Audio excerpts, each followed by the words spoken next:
everyone. And thank you, Sophia, for the warm introduction. And thanks so much, guys, for sticking around today. 4:45, so we'll try to make it really engaging and try to wrap up everything that has been said today. Can you hear me okay? Yeah. So, yeah, I'm Angelica Ortega. I'm the founder of Novify, a Web3 security talent firm. My background is at operations and also talent in Microsoft, Meta, and Visa, which was very exciting cooperation and cybersecurity, which led me to found Novify.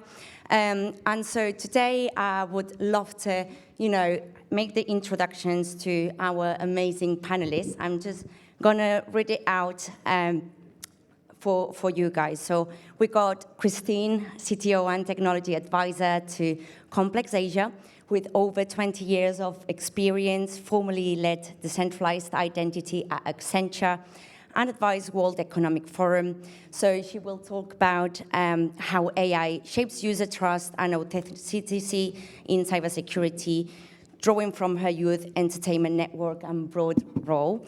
Then we've got our amazing Nick, co-founder of BlockLock, at a crypto cybersecurity company that protects not just individuals and families, but also organizations and governments as well from hacks and phishing attacks. He comes from almost 20 years in the insurance industry, where keeping data secure is quite tricky. And also very essential. So he will talk about how AI is really impacting the security of blockchain and crypto. And finally, not least, Julia O'Toole, founder and co-CEO of MyCena, is a cybersecurity platform that eliminates passwords by separating identification from authentication. And she'll share innovative solutions to combat AI-driven phishing and secure organization access against evolving threats. So we got on an amazing panel. Obviously, I just wanted to make a note that can lead into the first question that I would like to discuss today, is that obviously with the rise of crypto hacks and the cybersecurity getting even bigger due to how sophisticated the attacks have been. We've seen in Q1 only a 2 billion crypto hacks due to the AI-led phishing and deep email, deep seeks there. So for me, this is a really important topic, and obviously in the previous panel, we've talked about it and probably the whole day. So I think this conversation should keep happening even more because that is the only way that humans will keep building, but AI will definitely be taking over. So the question here is, how is AI amplifying threats in your field to date, and could you share like an example on how that is affecting? Maybe start with you, Christine. Sure. I think AI sort of, did everyone see the Coinbase hack? The 400 million lost today, yeah, for those in like me in the blockchain crypto world, is scary, right? It's the largest, it's the largest exchange, and it's painful also because it then takes away what credibility we do have in the Web3 in the tech space. I started my career in security, actually. So, and right now, as part of the complex Chinese network, we are youth culture network. Anything that you see with rappers, with all the urban culture, all of that sounds completely irrelevant to what I'm talking about now. But actually, if you think of the younger generation who's looking at the social media continuously, the TikToks, the whichever social network the younger generation is on, how do you know it's real? How do you know that's really Rihanna? How do you know that's really Drake? How do you know that what they are selling is real? How do you know? We already know the algorithms problems, but now compounded by AI, fakes, security, they're sharing all sorts of information. And is that okay? Is that okay? Not okay, but already the horse has gone out of the window, and the younger generation don't care because they think there's always a safety net. well, is there really going to be a safety net? Because the sort of the horse is bolted out of the stable, so to speak, with AI. So how do we actually bring it back in? It reminds me of when I first started in security 20 years ago, where people in banking, lots of internet activities, people were putting data on, and then all of a sudden, us security people have to come back and say, hey, hold on, put all these controls in, and we became the most unpopular people on the planet. But then what do we do with the same thing? Companies are already sharing data left, right, and center with all their AI tools because everybody is so eager. Yes, because it's amazing. But at the same time, is your company data secure? Are you protecting your customers? Absolutely. Thank you so much, Christine. Well, I think certainly specific to blockchain and crypto, there's one area that people don't talk about so much where AI is having a huge impact. And it's these automated bots that are searching the blockchains, especially Ethereum and Solana, for smart contracts that have vulnerabilities in them. So a smart contract, for anyone that doesn't know, is like an automated agreement which is triggered when a certain set of rules are met. So for instance, that a payment needs to be made after these rules are met. So a smart bot will be able to instantly know when a new smart contract has come onto a certain blockchain and instantly see those vulnerabilities and take advantage of them. So the key here is really to make sure that those people writing the smart contracts really make sure they have no vulnerabilities in them, because we're seeing a lot of that going on at the moment. Yeah, absolutely. What about you, Julia? So in our fields, cybersecurity, I think a lot of people have heard about the AI meeting that one of the financial employee of Arup in Hong Kong had been, and he was actually the only real person. Everybody else was an avatar. And he ended up transferring 15 transactions worth in total 25 million until he realized that he was actually fooled because they were all deep fakes. So no, this is already happening, and I've seen companies in the last year use 2 seconds of voice, a few seconds of video to completely recreate a synthetic identity. So coming back to what Christine was saying, you can't trust, who can you trust, behind the screen, you don't know. But for me, the biggest danger is in phishing. And you talked about Bybit. AI is putting phishing at a different scale. It's industrial. The FBI took down 42,000 phishing sites last year, impersonating banks and telecoms. But you chop one head, there's 10 more heads popping up. You just can't catch up. So yeah, this is really the industrialization of bad actors coming after your passwords and credentials, and you as a human, you just can't fight it. Absolutely. So I guess the answer to the question is yes, AI is amplifying a lot organizations. So I guess in terms of practical steps, what would you say would be a great steps for not just organizations, but also users to counter AI-driven threats? I think we could start with you. Yes, please. Sure. So, as you introduced me before, our company is called MyCena. What we do, and we're the only people who do that, we separate identification from authentication. And that means that you don't use your identity to access anything anymore. Instead, as a user, you will use encrypted, invisible passwords that cannot be phished. And as I said, 90% of breaches start with phishing. So immediately you can remove that risk from your day-to-day. So that's number one.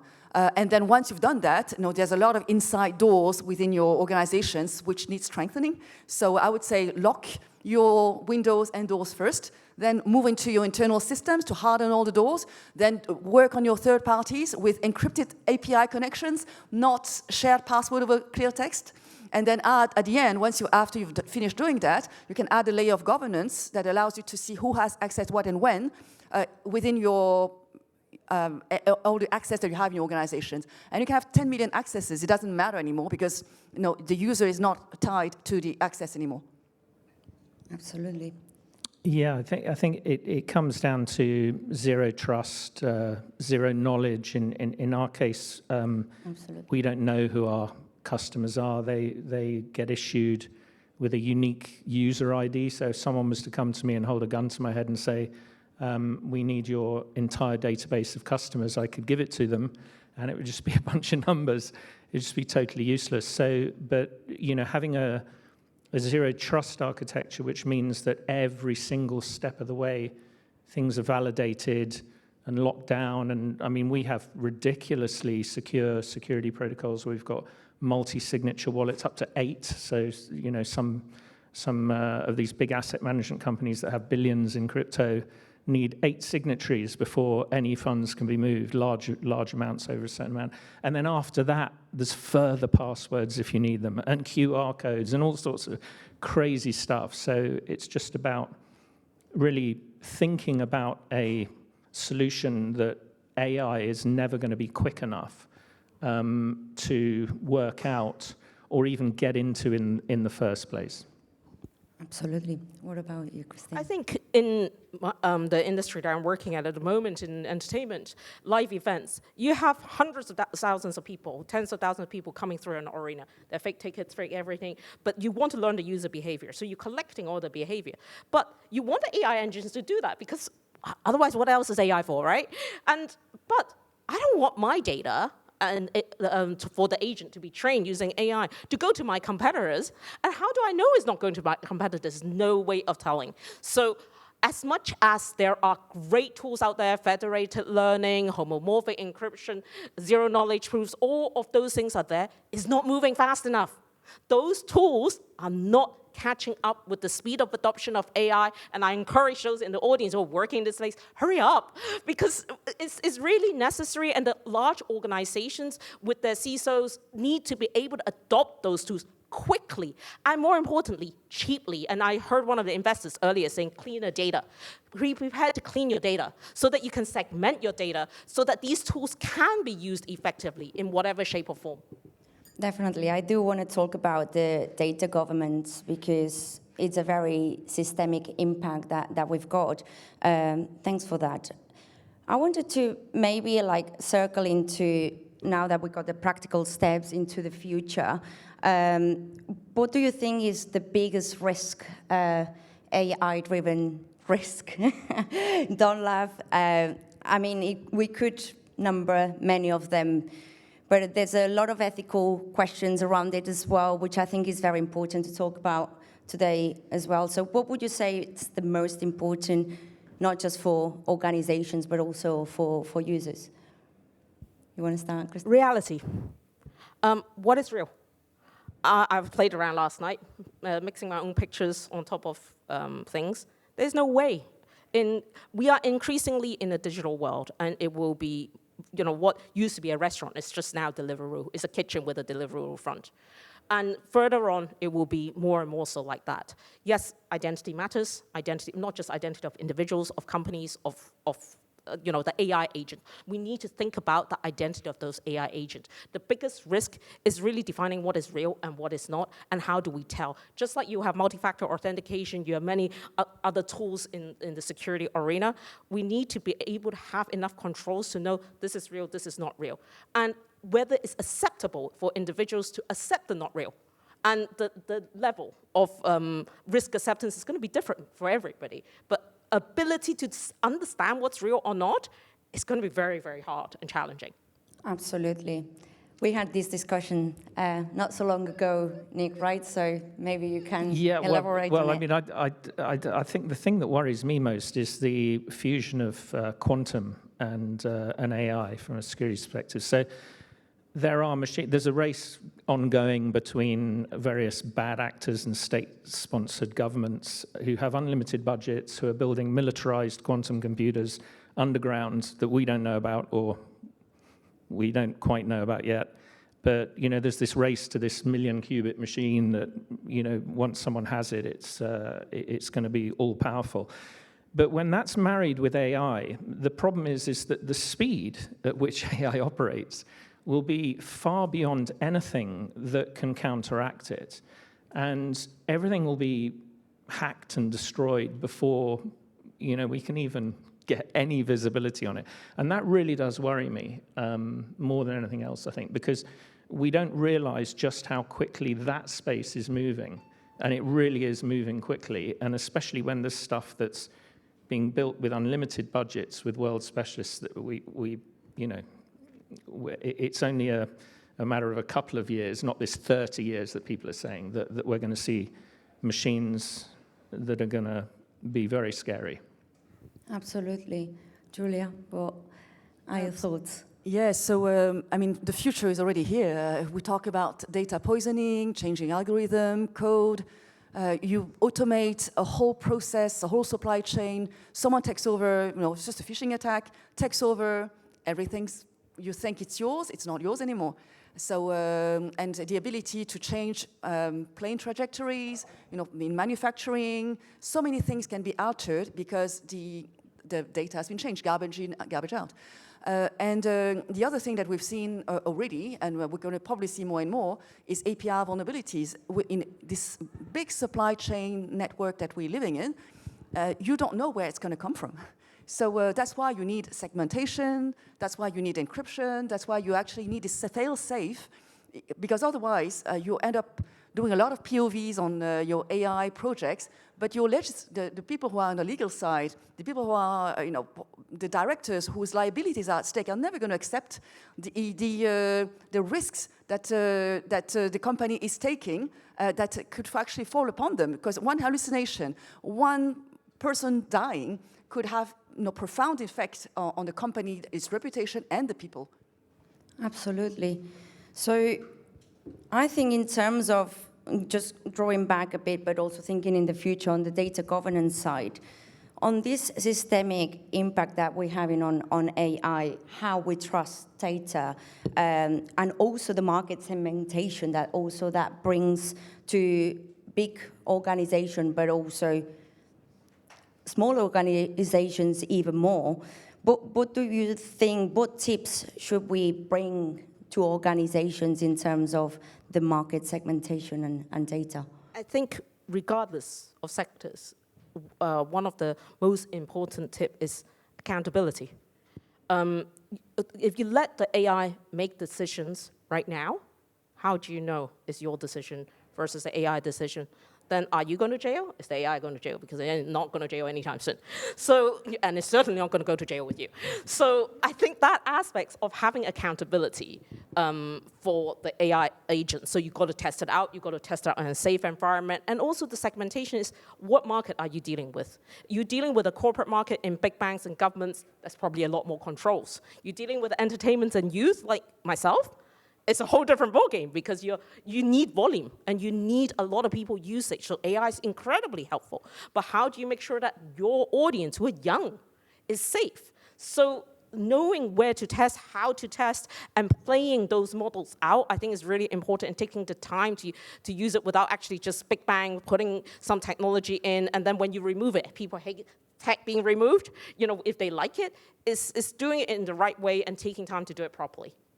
And going into more the children's side of things, because you have been very involved with it, what would you say to families and parents on how to deal with this? I think we need to teach the younger generation, is this really real? Just because you see what's on your screen, on your social media, it doesn't mean it's actually real in real life. And being able to recognize what's real and what's not. And it's incredibly difficult. I can barely do it myself. And in a lot of videos, you can't tell. Even with facial recognition, you can't tell sometimes.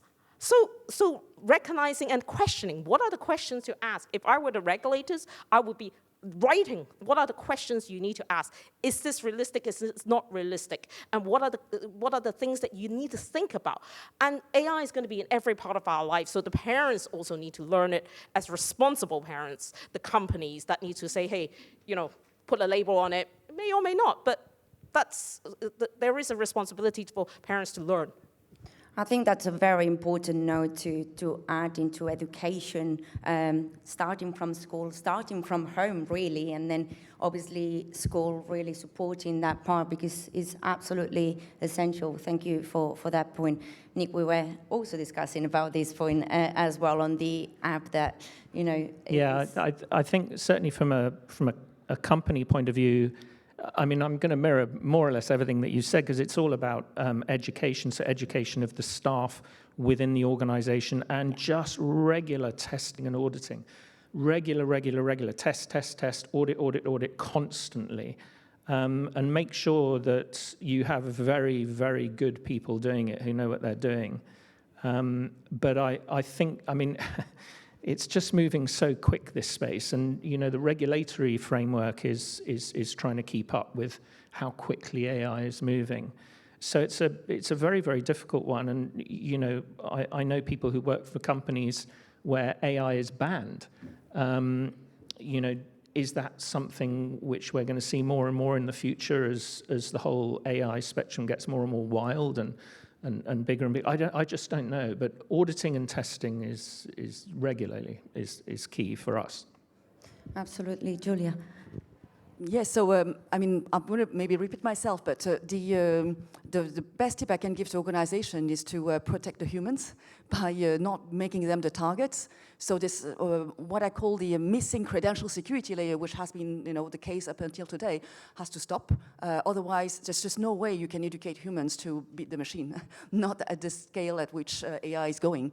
And even yourself can't recognize which one of the two videos of yourself is the real or not real. I mean, once you see the results of some of the things I've seen, it's impossible. So how can we teach the children when we can't even teach ourselves? And we're trying to, but it's impossible.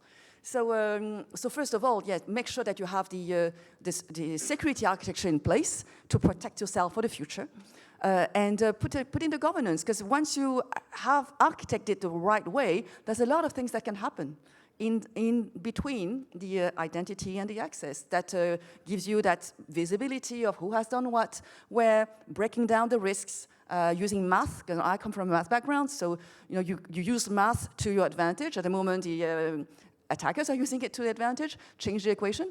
And I do think AI has so much to bring. It would be such a pity that because of the lack of security, we can't deploy it, we can't use it in our everyday life, for our travels. There's a lot of areas which are too...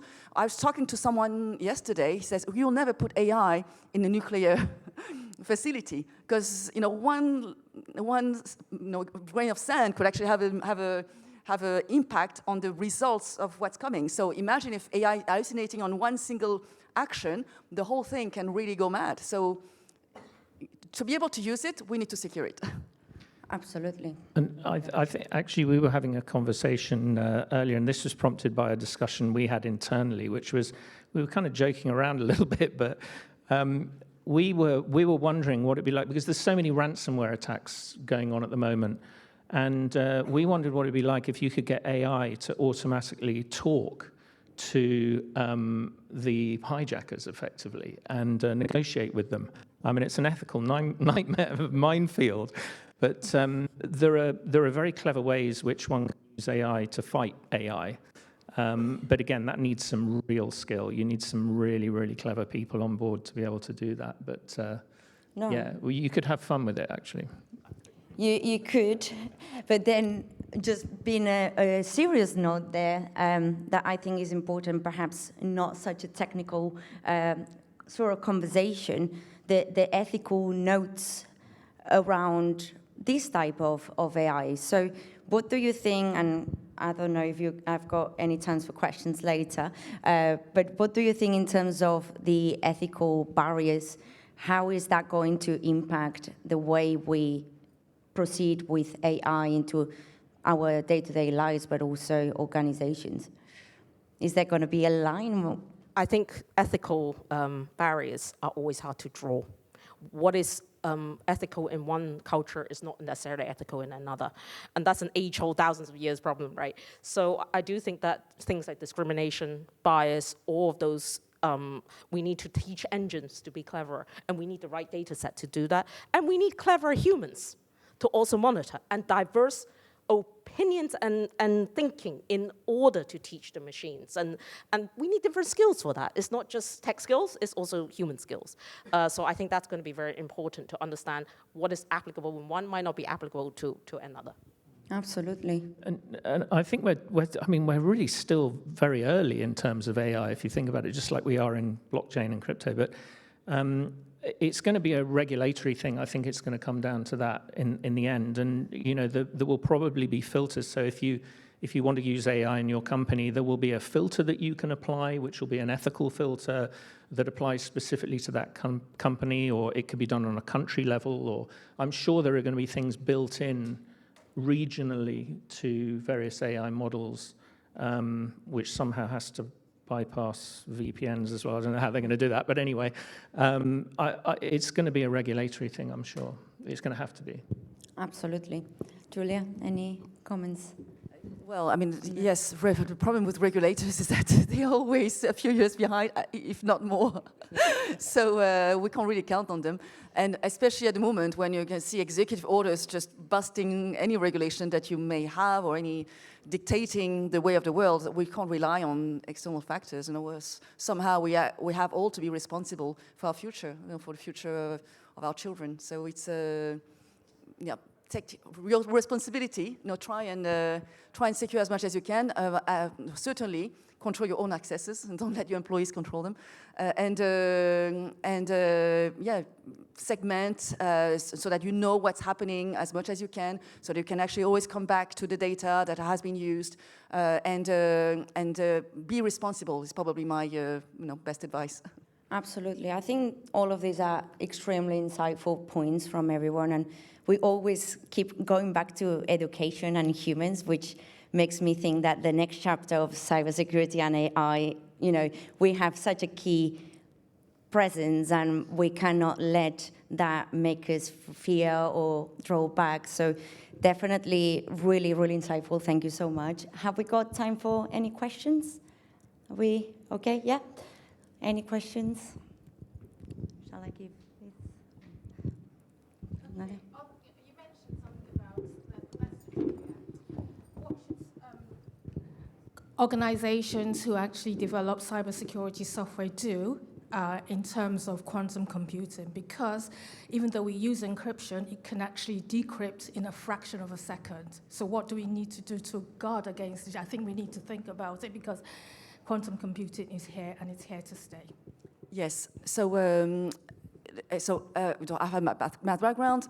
For me, it's the quantum problem is a processing power problem. So at the moment, when you have very, very weak passwords, which are cracked in a few seconds, in the future it's going to be less than a second, and they can do it at scale. So if you take everything is equal, yes, it's a problem. But we can use math to combat that. How do you do that?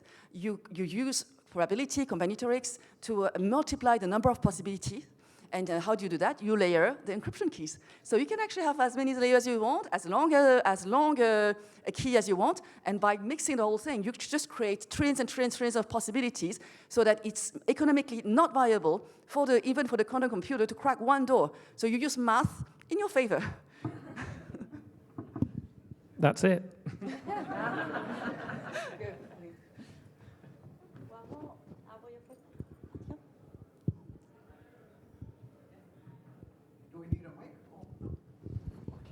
Thanks. Hi, thank you for the panel, for the discussion.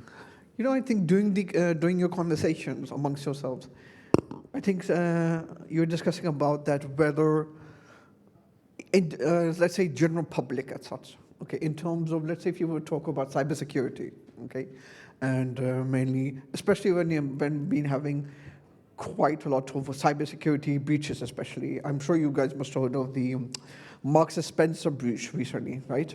And especially Co-op, actually, they really, really skirted so closely of getting completely locked down. I think the whole issue about when it comes to cybersecurity and the general public, or all of us, basically, everyone, I think the whole thing is that since we've advanced so much in terms of the general technology is that I think we've lost a sort of tangibility effect. So it's basically it's quite easy now. That, for example, if you buy something, let's say on the net, right? Okay, what you do, you don't really need your card anymore, do you? Actually, a physical card, do you? No, it's actually digitized in your account probably. Okay, and I think that's the thing that I think AI could actually help with. When I say that, it could be done that way. So, for example, let's say if a company has got a website or whatever, amongst their main systems, okay, that could be compromised, there could be a layer of an AI system, okay, that would be as a guard sentry, okay, monitoring that, because whenever, so it's similar to putting on let's say a filter on your main water supply line, okay? So let's say any sort of rubbish or whatever it comes to the main supply line, it will be caught within that filter mesh of sort. So I think something like that would be quite useful to at least mitigate some, at least at some level of any sort of attacks coming in. And then obviously also at the same time you'll have to, or any companies would have to educate their users or their customers. Now look, at the end of the day, you can't really just go around disseminating your information like nilly-willy, okay? Because at the end of the day, it's your identity at the end of it, isn't it? I mean, I would ask what the panel thinks of that. There are already lots of AI tools. Yeah. There's tons of AI tools, and probably like a gazillion security tools, multi-layered today. And you've got to make a good point that, a lot of the Cloudflare kind of things already do things like that. But, with any systems in the world, I think there is always some vulnerability, whether it's built in or otherwise. And, it's an arms race. Whatever new technology comes in, there will be new risk. It's life. And I think then the security companies need to get there. Yes. And I think the other problem is we're fighting against the marketing companies, because the other thing is that, or the marketing people who want the customer flow to be as short as possible and as easy as possible. So the more prevention you put in, the more drop-off they have, the less customers they have. So there's a bit of a fight going on. But yeah, the more layers we can have, the better. But a lot of companies just don't want it. It's easier for them to get hacked, on a smaller level. I mean, M&S was quite a big thing, but a lot of the time it's just easier for them to get hacked and sweep it under the carpet and just carry on. But it's a difficult one. Yeah. So on picking up on M&S. There's a lot of businesses who have in the budget that a cybersecurity budget for getting breached. So basically, you budget your risk appetite for cyber inside your finances, and then you basically it's almost like a cyber insurance. But the problem, for example, with M&S is that the hacker just through a password reset managed to actually get the credentials reset, and then the whole company went down. So ask yourself, would that happen in the physical world? If one key could really take down the whole company, would anybody, who would be responsible for that lack of cyber resilience? And you can't say, oh, no, we can't protect the humans. There's an architectural problem. And for the moment, you actually have the possibility from one breach to, where are they now, 450 million in losses? There's somewhere in the way it's been set up, there's been a design flaw. And so this is, again, back to what we said early on. The fact that one identity can unlock all the doors is a principle that should be banned. And again, how do you do that? I'm coming back to math, because it's the layer that's the most reliable. And so you can have all the AI tools in the world. If they are breached, it's still one single point of access can trigger massive hundreds of millions of dollars of losses. This is the kind of architecture we should get rid of. And zero-knowledge privacy architecture. That's definitely, the next chapter. Certainly having the maths, the ZKPs, but always having the human point and the education point. So thank you ever so much, Nick, Julia, Christine, Sophia is gone, I think, but all the organizers, and thank you so much, everyone who stayed a bit over time, so hopefully you're not going to tell me off, but this was super, super interesting. Thank you so much, everyone. Thank you so much.